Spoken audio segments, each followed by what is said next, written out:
Hello दोस्तों, property लेन then .com channel पे आपका स्वागत है। आज के वीडियो में हम अफोर्डेबल हाउसिंग जो पॉलिसी है जिसमें अफोर्डेबल फ्लैट्स बनाए जाते हैं उससे जुड़े जो सवाल हैं उस पर चर्चा करेंगे। दोस्तों, इसका पार्ट 1 वीडियो मैंने बनाया था।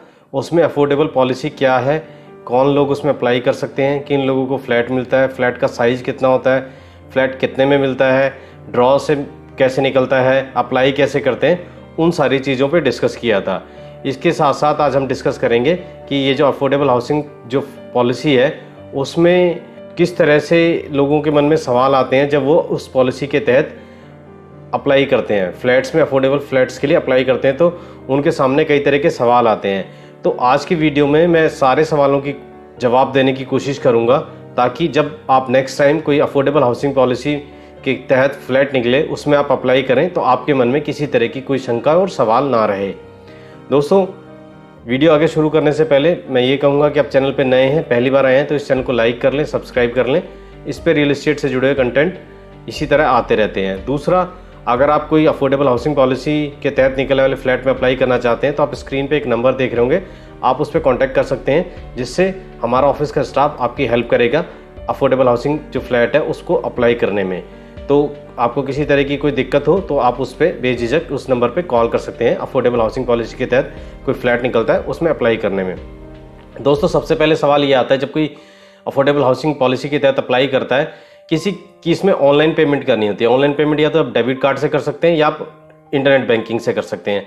डेबिट कार्ड की भी इतनी कई बार लिमिट नहीं होती है और कई बार जो है नेट बैंकिंग की भी इतनी लिमिट नहीं होती है कि क्योंकि आप 1 से सवा लाख रुपए तक की ट्रांजैक्शन कर सकें। क्योंकि जब आप अप्लाई करते हैं अफोर्डेबल हाउसिंग पॉलिसी में तो आपको एप्लीकेशन के साथ जो फ्लैट की कॉस्ट है, जो प्राइस है, उसका 5% जो होता है वो पे करना पड़ता है। अगर आपका फ्लैट निकल आता है ड्रॉ में तो वो पेमेंट आपके फ्लैट की कॉस्ट में एडजस्ट हो जाती है, अदरवाइज वो वापस हो जाती है। तो जब हम अप्लाई करते हैं तो सबसे पहले सवाल यही आता है कि अपना डेबिट कार्ड का हमारे पास वो नहीं होता, इतनी लिमिट नहीं होती। तो दोस्तों, इसमें घबराने और परेशान होने की बिल्कुल ज़रूरत नहीं है। आप किसी और का डेबिट कार्ड यूज़ कर सकते हैं पेमेंट के लिए।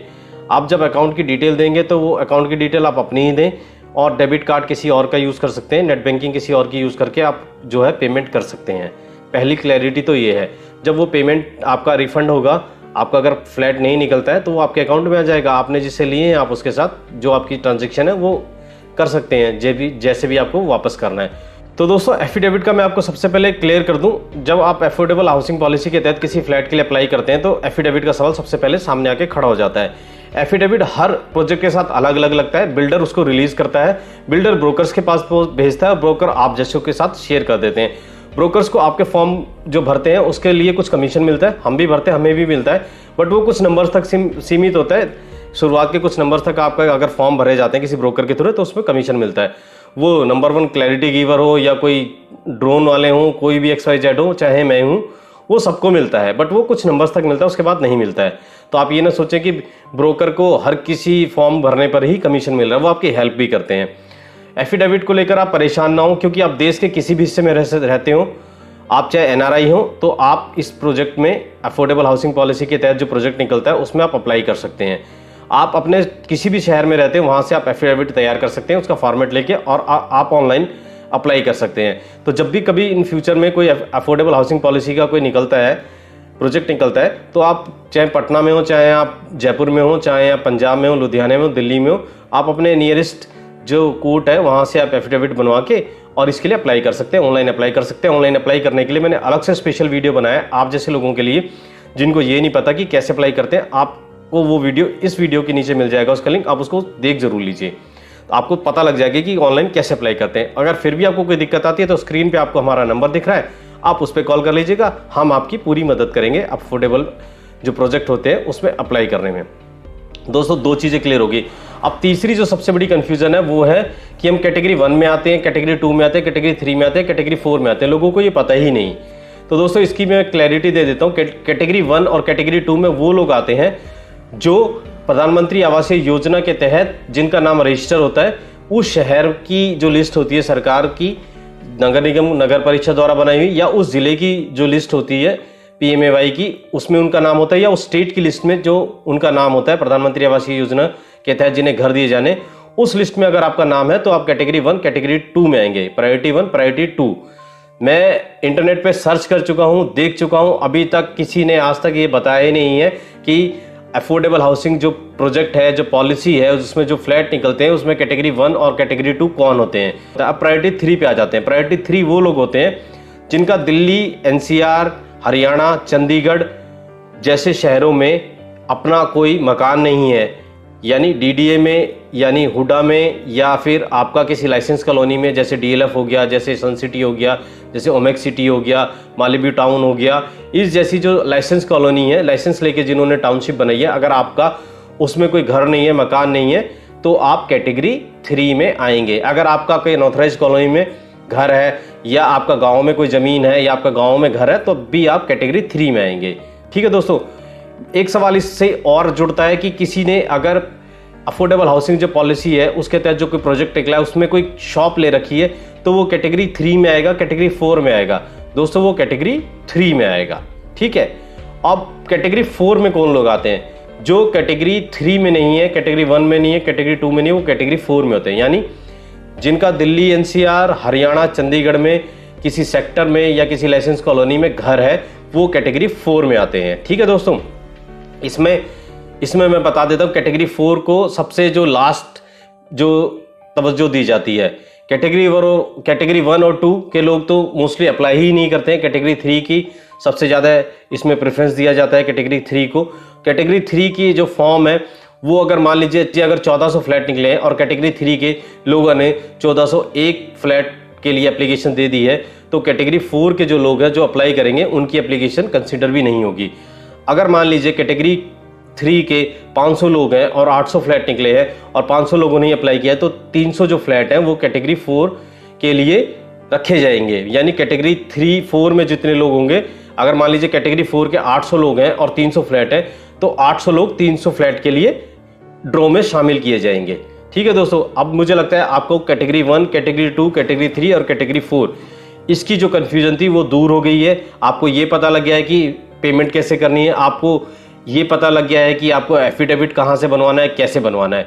ये मोटी मोटी चीज़ें आपकी क्लियर हो गई हैं। कुछ और प्रश्न है उनका भी मैं आपको जवाब दे देता हूँ। दोस्तों कुछ लोगों के सवाल इस तरह के आते हैं कि मैं अपने पिता के साथ को एप्लीकेंट हूँ अफोर्डेबल में, मेरी पत्नी जो है मेरी माताजी के साथ को एप्लीकेंट है अफोर्डेबल में, तो क्या हम अप्लाई कर सकते हैं फिर से? नहीं दोस्तों, आप फिर से अप्लाई नहीं कर सकते हो, क्योंकि आप को एप्लीकेंट हो। आपको आपकी और आपकी पत्नी पहले से ही एक एंटिटी माने जाते हैं इसमें, और अगर आपके 18 साल से ऊपर के बच्चे हैं तो अलग एंटिटी माने जाएंगे। आप उनके नाम पे अप्लाई कर सकते हैं, या आप अपनी मदर के नाम पे, अपने फादर के नाम पे अप्लाई कर सकते हैं। अगर वो कैटेगरी 3 में फॉल करते हैं तो आप उनके नाम पे अप्लाई कर सकते हैं।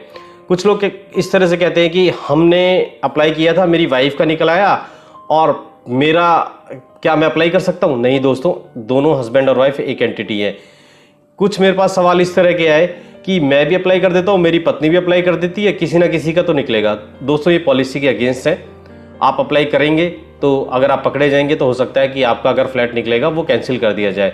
इसको मैं रेड लाइट के जंप करने के एग्जाम्पल से आपको समझाने की कोशिश करूँगा। दोस्तों मान लीजिए कोई रेड लाइट हो गई है और आप उस रेड लाइट को क्रॉस करके निकल जाते हैं, पुलिस वाला नहीं खड़ा है तो आप बच गए। अगर कोई आप रेड लाइट क्रॉस करते हैं और पुलिस वाले ने पकड़ के आपका चालान कर दिया तो आप पकड़े गए। ये इसमें है। आप हस्बैंड वाइफ अप्लाई करते हैं, आपका अगर निकल आता है बच गए तो बच गए, लेकिन कभी स्क्रूटनी होने लगी, इस चीज़ की जांच होने लगी, आप पकड़े गए तो आपके ऊपर 200% फाइन लगेगा और आपका फ्लैट भी चला जाएगा। इसलिए चालाक ना बने। ठीक है दोस्तों।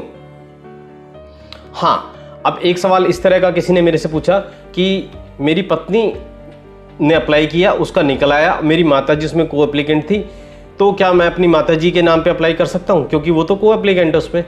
तो दोस्तों इसको लेकर थोड़ा क्लैरिटी नहीं है कि कर सकते हैं कि नहीं कर सकते हैं। ठीक है दोस्तों, ऐसी किसी का सवाल आया कि मैं मेन एप्लीकेंट हूँ, मेरे पिताजी को एप्लीकेंट है, तो क्या मैं पिताजी के नाम पे कर सकता हूँ? इसको लेके भी थोड़ी क्लैरिटी नहीं है। सही बता देता हूँ मैं दोस्तों आपको। आगे कुछ और सवाल हैं वो मैं बता देता हूँ, जैसे मेरे पास आते हैं। ये माइवर कंस्ट्रक्शन होता है, इसमें पूछने वाली बात ही नहीं है। पार्किंग को लेकर मैं बता चुका हूँ, एक नोटिफिकेशन आया था, अमेंडमेंट आया था पॉलिसी में, तो कार पार्किंग इसमें दी जाती है। वो फर्स्ट कम फर्स्ट सर्व के बेसिस पे होती है और उसके लिए एक फिक्स अमाउंट किया हुआ है, बट पर्दे के पीछे बिल्डर ज़्यादा चार्ज करता है। इसमें कोई छुपी हुई बात नहीं है। अब कुछ लोगों के सवाल ये आते हैं कि उन्होंने अफोर्डेबल हाउसिंग पॉलिसी के तहत टीसीपी की वेबसाइट पे जाके या ब्रोकर के थ्रू अप्लाई कर दिया है तो क्या वो विड्रॉ कर सकते हैं? दोस्तों, जब तक प्रोजेक्ट लाइव है तब तक आप उसको विड्रॉ कर सकते हैं, बट आपने जो एप्लीकेशन के साथ पैसे लगाए वो आपके जब ड्रॉ निकलेगा तभी वापस आएंगे, पहली चीज़। दूसरी, क्या किसी का फ्लैट निकल जाए तब वो विड्रॉ कर सकता है? कर सकता है। उस केस में क्या होगा, आपके 25,000 रुपये बिल्डर काट लेगा और फ्लैट की जो कॉस्ट है उसका 1% काट लेगा। लोन में क्या होता है दोस्तों, कुछ बिल्डर ऐसे हैं जिनका थोड़ा नाम खराब है, उनको बैंक थोड़ा लोन देने से हिचकते हैं। इसलिए आप किसी भी प्रोजेक्ट में अगर अप्लाई कर रहे हैं तो पहले किसी बैंक से या किसी ब्रोकर से अच्छे से वो पता कर लें कि उस प्रोजेक्ट में आप जो अप्लाई कर रहे हैं उसमें अगर आपका फ्लैट निकल आता है तो उसमें आपको लोन मिलेगा कि नहीं मिलेगा। एक इसमें वेटिंग लिस्ट बनाई जाती है दोस्तों। मान लीजिए 5,000 लोगों ने अप्लाई किया है और 1200 फ्लैट थे, 1200 के निकल गए हैं, तो जो बचे हुए लोग हैं उसके 25% लोगों की एक लिस्ट बनाई जाती है, उसे वेटिंग लिस्ट कहा जाता है। अगर बीच में कोई छोड़ना चाहता है, कोई सरेंडर कर देता है या कोई किसी पर्सनल इशू की वजह से या किसी फाइनेंशियल इशू की वजह से पेमेंट नहीं कर पा रहा है तो उसका फ्लैट सरेंडर हो जाता है, तो जो वेटिंग लिस्ट में लोग होते हैं वो उनको दे दिया जाता है। तो अगर आप वेटिंग लिस्ट में नाम अपना रखवाना चाहते हैं तो आप रखवा सकते हैं। अगर आप नहीं रखवाना चाहते तो आपका जो पैसा है वो रिफंड कर दिया जाएगा।